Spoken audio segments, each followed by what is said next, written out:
درود بر شما دوستان عزیز، خوش اومدین به یک جلسه دیگه از کلاس های بنده. امیدوارم که این کلاس ها براتون کاربردی باشه و بتونید ازش خوب استفاده کنید. میگم من بازیگر نیستم بتونم عد و اصول درارم برای جذب مخاطب، فقط سعی میکنم هر آنچه که دارم و بلدم و تجربه کردم و درسش رو خوندم و بتونم بهتون انتقال بدم از این پلتفرم. خب ما راجع به میزان نمای ساده صحبت کردیم، انواع میزان نمای ساده. گفتیم میزان نمای ساده میزان نمایی هستن که عدد بالای 1 2 3 یا 4 باشه، اون میزان نما ساده است. خب میزان ترکیبی گفتیم انواع میزان ها هم شد میزان های ساده، میزان های ترکیبی، میزان های مختلط یا لنگ. تو این جلسه میخوایم بپردازیم به میزان های ترکیبی. میزان ترکیبی چجوری به وجود میاد؟ با نقطه دار کردن شکل نوت واحد ضرب میزان ترکیبی به وجود میاد. یعنی چی؟ اول یه فرمولی رو بهتون بگم. مثلا یه میزان نما میبینید 6 8، یه میزان نما میبینید 9 8، یه میزان نما میبینید 12 8. عدد بالایی مهمه الان تعیین کننده است که این میزان نما ترکیبی ساده است یا لنگه. ما ساده رو کار کردیم، حالا ترکیبی. عدد بالای میزان نما 6 9 و 12 اگر باشه اون میزان نما ترکیبیه. خب چجوری ما با این مواجه میشیم؟ ما اینو چجوری حلش میکنیم؟ چجوری میفهمیم چند ضرب باید بزنیم؟ آیا در میزان نمای 6 8 در هر میزان 6 ضرب باید زده بشه؟ آیا عدد 8 پایینی داره میگه که شکل واحد ضرب ما نوت چنگه؟ خیر. ما یه فرمولی داریم.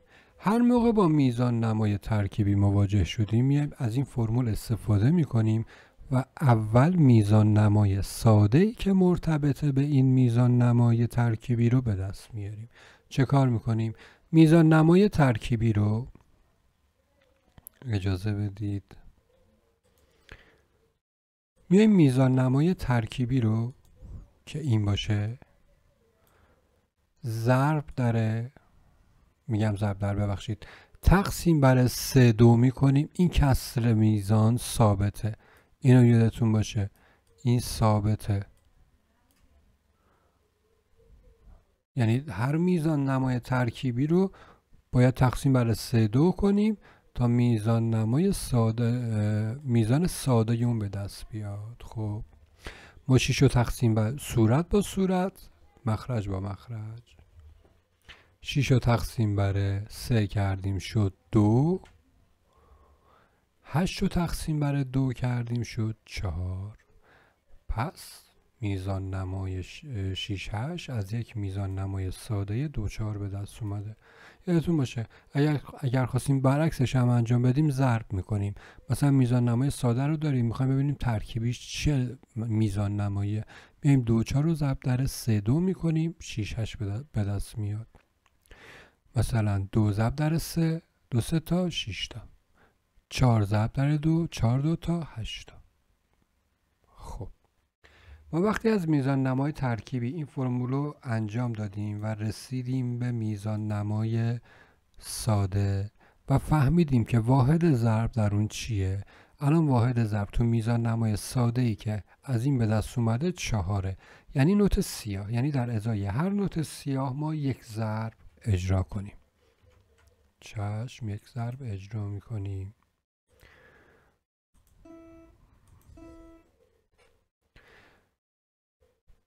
تو میزان نماهای ساده هر شکل نوت به 2 قسمت تقسیم میشه. مثلا توی سیاه ما میگیم 2 تا نوت چنگه، تو چنگ 2 تا دولاچنگه، تو دولاچنگ 2 تا سلاچنگه. همینطوری.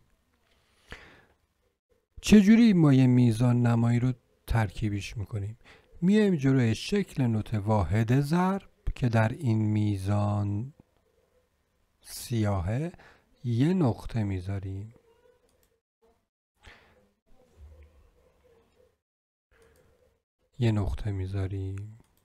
یادمون باشه این 2 ضرب شد، این هم شد 2 ضرب 6 8.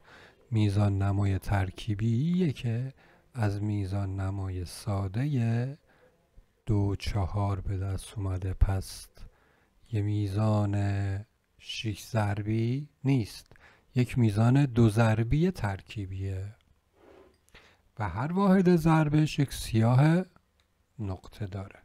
اینو به خاطر بسپارید. هر واحد ضرب در میزان 6 8 یک سیاه نقطه داره. خب توی میزان نمای ساده 2 4 کیبوردم کار نمیکنه. حالا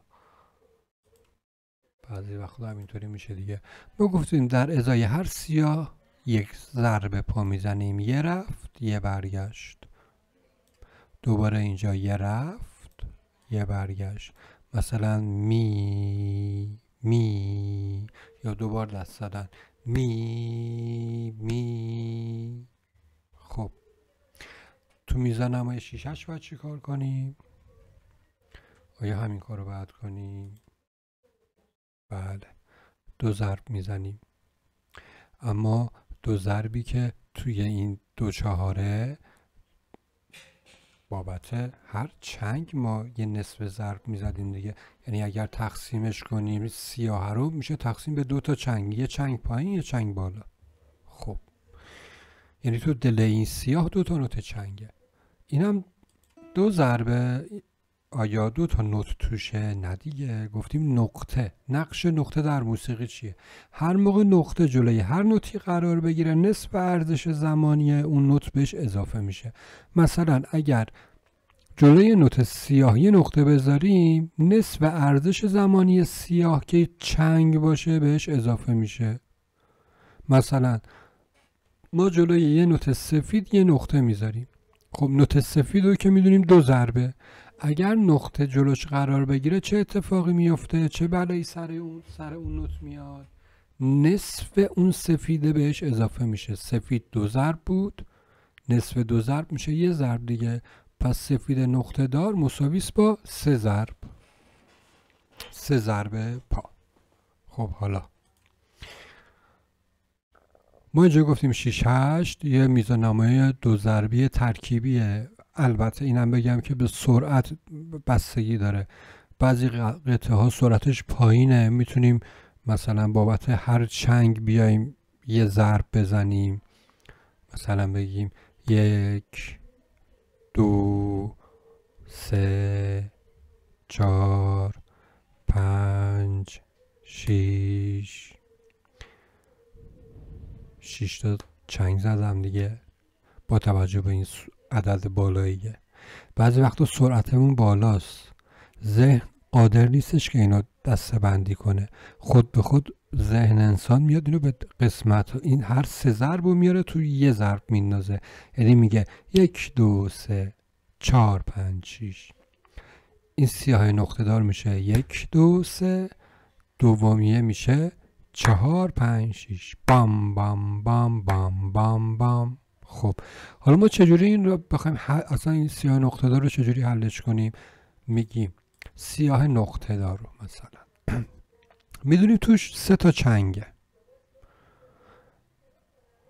یه مثلث رسم میکنیم در ابتدا. البته میتونیم توی ضرب پا هم بزنیم. مثلا بگیم 2 2 2 2 2 2 2 2 2 بام بام با 2 2 2 لا لا لا.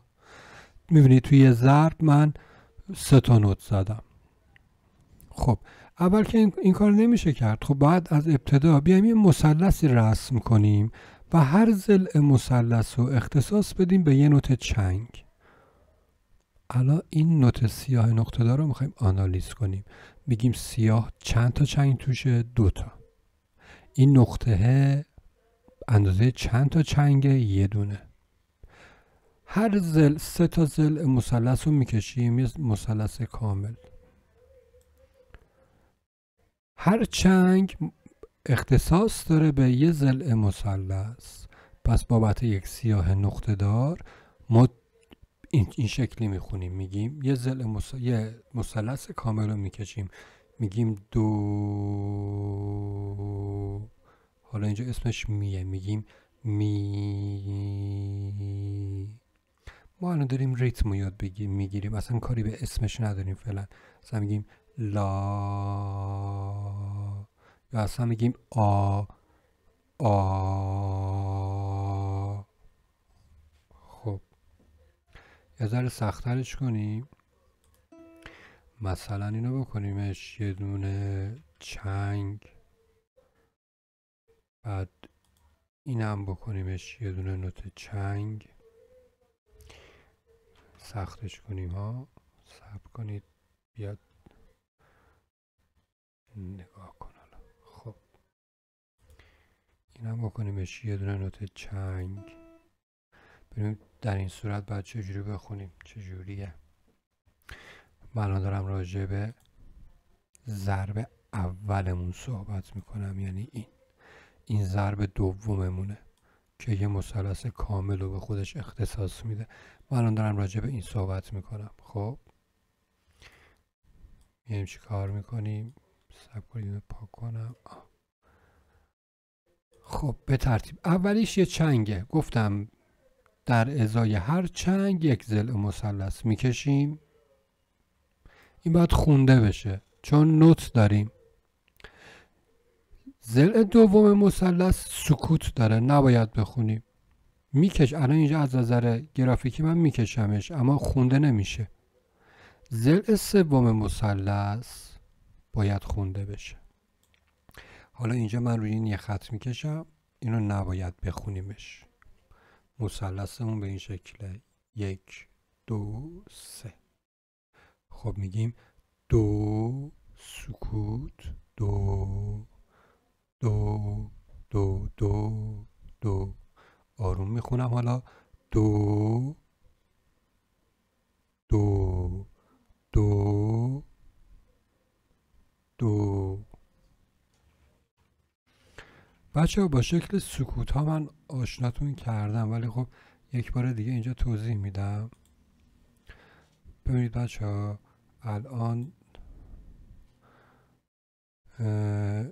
این شکل سکوت، این شکل سکوت گرده. هر موقع یه همچین شکلی رو دیدید که افتاده زیر خط چهارم، سکوت گرده. خب اگر دیدید اومده نشسته رو خط سوم، بالای خط سوم، یعنی سکوت سفیده. سکوت گرد یعنی 4 ضرب سکوت، فقط ضرب میزنیم. اگه داریم میخونیم نمیخونیم. اگه داریم ساز میزنیم به اندازه 4 ضرب اجازه میدیم صدایی وجود نداشته باشه. این شکل سکوت گرده، هر موقع بیفته زیر خط چهارم. یا اینو به خاطر بسپارید چون عدد 4 بزرگترینه، عدد گرد خب بزرگترینه دیگه، گفتیم اون سالن بزرگ است. 4 چون سنگینه افتاده زیر خط چهارم، چون خیلی شبیه سکوت سفیده. سکوت سفید چون سبکتره، 2 ضربه بالای خط سومه، رو خط سوم چسبیده. درست شد؟ این شکل سکوت سیاه بود، سکوت گرد و سفید بود. حالا میخوایم شکل سکوت سیاه رو ببینیم به چه شکله. بچه ها این شکل سکوت سیاهه. هر جا این سکوت رو دیدید یک ضرب کامل سکوت، یک ضرب کامل سکوت. اگر دارید آواز میخونید نمیخونید، اگر دارید ساز میزنید به اندازه یک ضرب پا سکوت. خب بچه ها حالا ببینیم شکل سکوت چنگ چیه. این شکل سکوت چنگه، یادتون باشه بچه ها. این شکل سکوت دولا چنگه، این شکل سکوت چنگه و این شکل سکوت دولا چنگه. میبینید دوتا داره.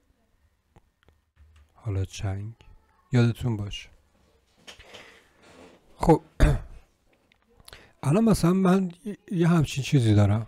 خب اینجا یه سیاه نقطه دار دارم، سکوت سیاه نقطه دار یعنی یه ضرب کامل در یعنی اون مثلثه به صورت کامل سکوت. یه سکوت چنگ هم ما اینجا بذاریم. خب یه همچین شکلی داریم، اصلا با یه میزانی مواجه میشید که اینطوریه. خب این یعنی چی؟ یعنی کلا سکوت. ضلع اول سکوته، ضلع دوم سکوته، ضلع سوم مثلث سکوته. حالا سیاه نقطه دار دوباره اینم توش 3 تا چنگ دیگه، میشه یه سکوت، دومی ضلعش هم سکوته، سومی ضلعش هم سکوته. اگر نوت دیدید صدا باید کشیده بشه، اگر نوت ندیدید صدا نباید کشیده بشه، اصلا صدایی وجود نداره. الان یه دور سیاه نقطه دار میذارم مثلا من اینجا. حالا یه کوچولو سختش کنیم ببینیم. 2 تا دولا چنگ میذارم اینجا، بعد و الباقیش هم یا یه دونه هم چنگ این ببخشید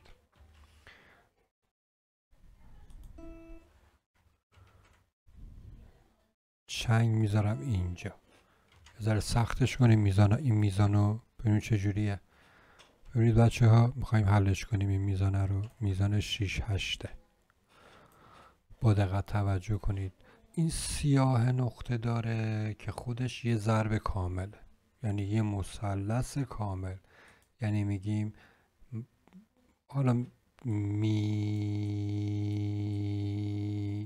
تمام. خب این از ضرب اول تمام شد تا اینجا رو خوندیم. ببینیم ضرب دوم چی میگه. ضرب دوم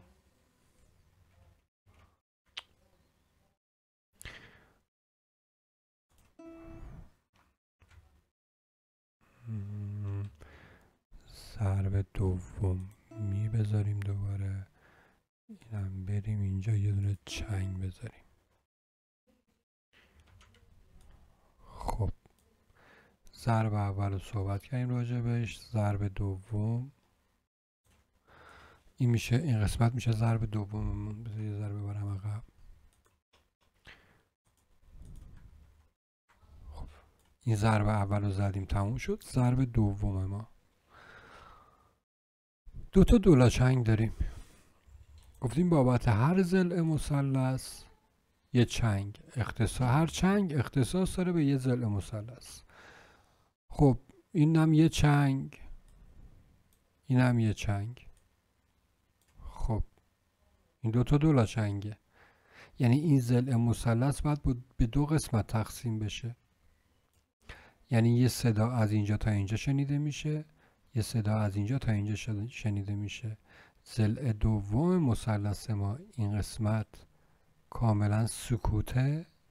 ضلع سوم ما صدا داره. مثلا من میخوام الان اینو بخونم، میگم دو دو دو دو دو دو. متوجه شدیم بچه ها؟ حالا کامل میخونمش. دو دو دو دو دو دو دو دو دو دو دو دو دو دو دو. خب امیدوارم این جلسه مفید باشه. مفیده اگر خوب کار کنید، خوب دقت کنید، نکته برداری کنید و اینا مفیده. حالا ببینیم میزان نمای مثلا 12-8 چی میگه اینجا. 12-8 هم اصلا نترسید، بیاد سریع چی کار میکنیم. میگیم 12-8 رو تقسیم بر میزان نمای ثابت 3-2 میکنیم.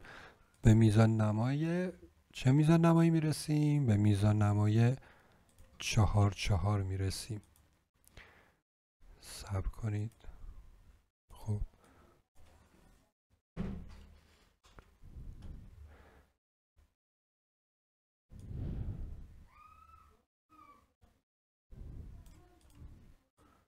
4 به 4 میرسیم.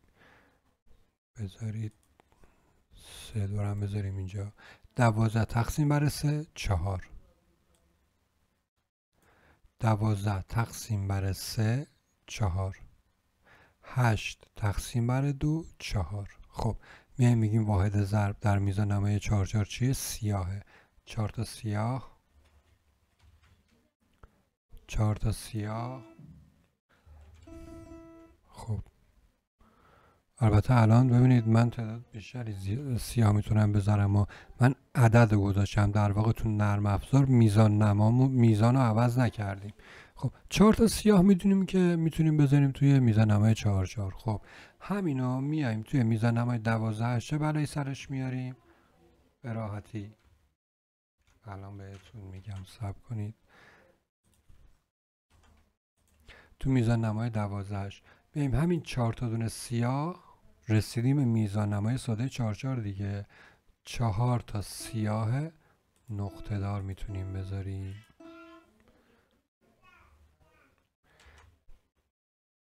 یعنی میشه می می می می.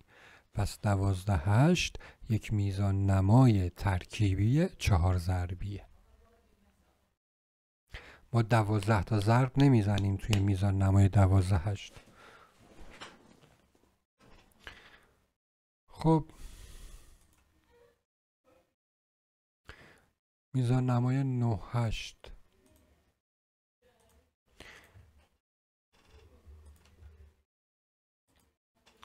میزان نمامون اگر 9 8 باشه چی کار میکنیم؟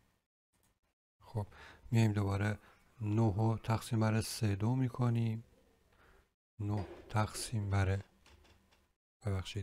عدد بالا تقسیم بر 3. 9 تقسیم بر 3 میشه 3. 8 تقسیم بر 2 میشه 4. میزان نمای 3 4 به دست میاد. در میزان نمای 3 4 3 تا سیاه وجود داره تو هر میزان. خب حالا اینو میخوایم بیایم توی میزان نمای 9 8 بنویسیم.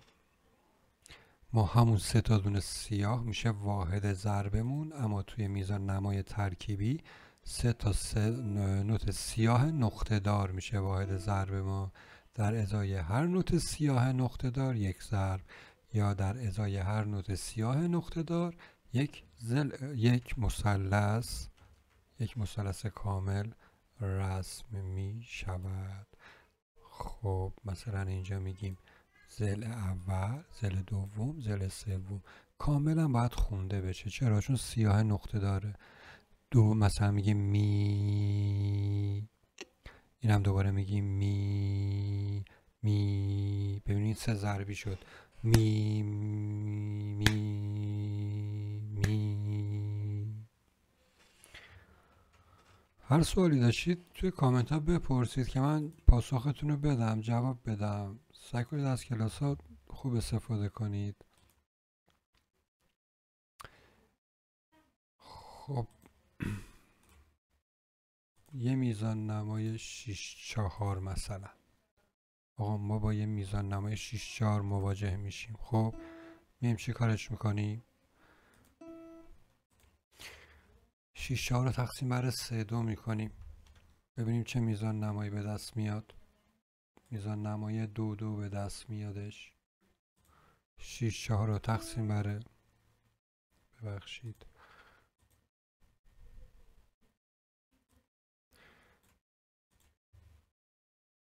6 4 رو تقسیم بر، بذارید من پاک کنم.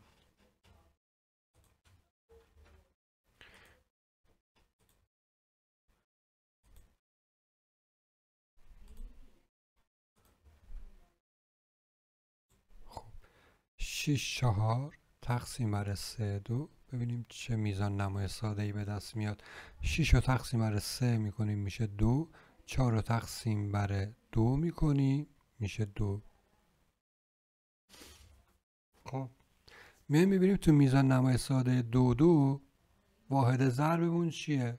میگیم خب هر سفیده دیگه، دوتا سفیده، هر سفید واحد ضربمونه. حالا میایم تو میزان نمای ترکیبیش واحد ضربمون رو نقطه دار میکنیم، یعنی یه نقطه میذاریم جلوش،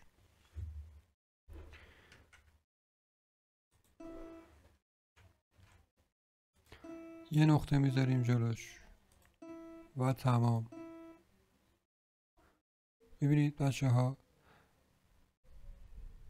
بابت هر سفید نقطه دار یه مثلث میکشیم.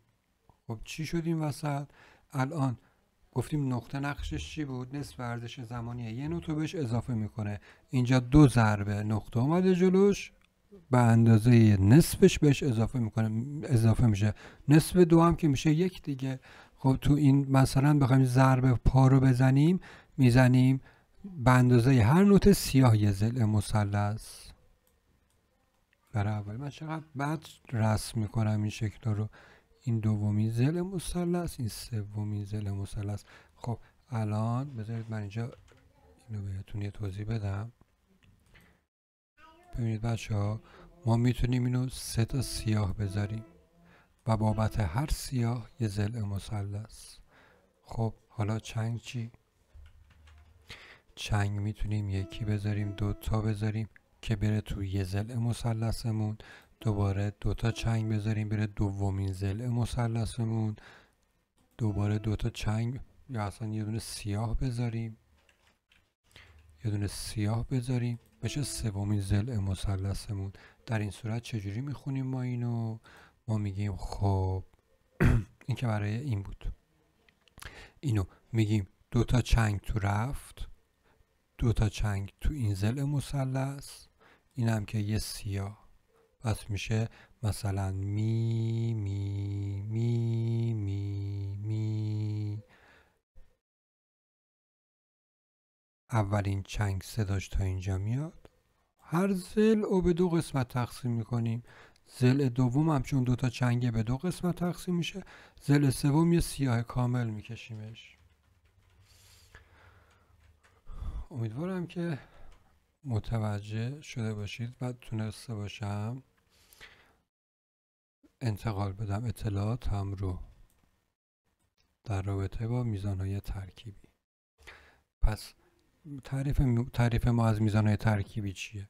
میزان ترکیبی در واقع همان میزان ساده ای است که ما با نقطه دار کردن شکل نوت واحد ضرب اون میزان رو به میزان ترکیبی تبدیلش میکنیم. خب فرمول چیه؟ میزان ترکیبی تقسیم بر کسر ثابت 3-2. این فرمول ها آقا بنویسید جا. میزان ترکیبی تقسیم بر کسر ثابت 3/2 مساوی است با میزان نمای ساده.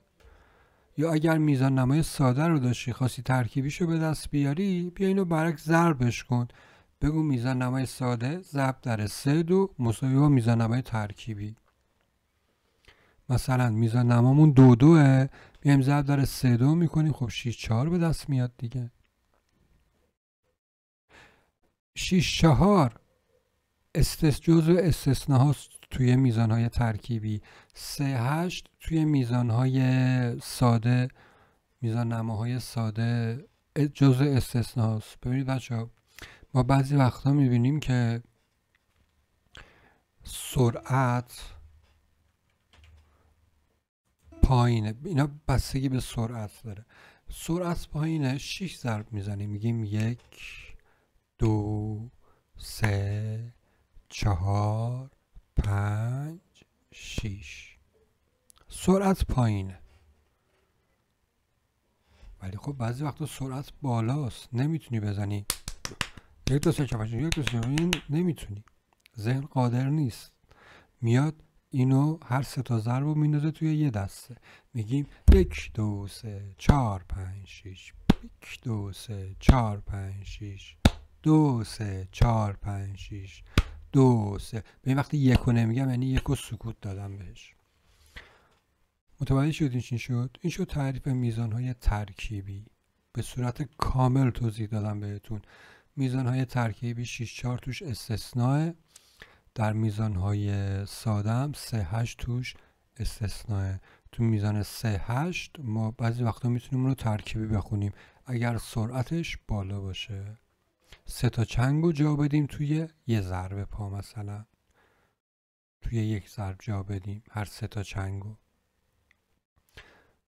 خب امیدوارم خوب استفاده کرده باشید، به دردتون بخوره این جلسات و موفق باشید. بدرود عزیزانم.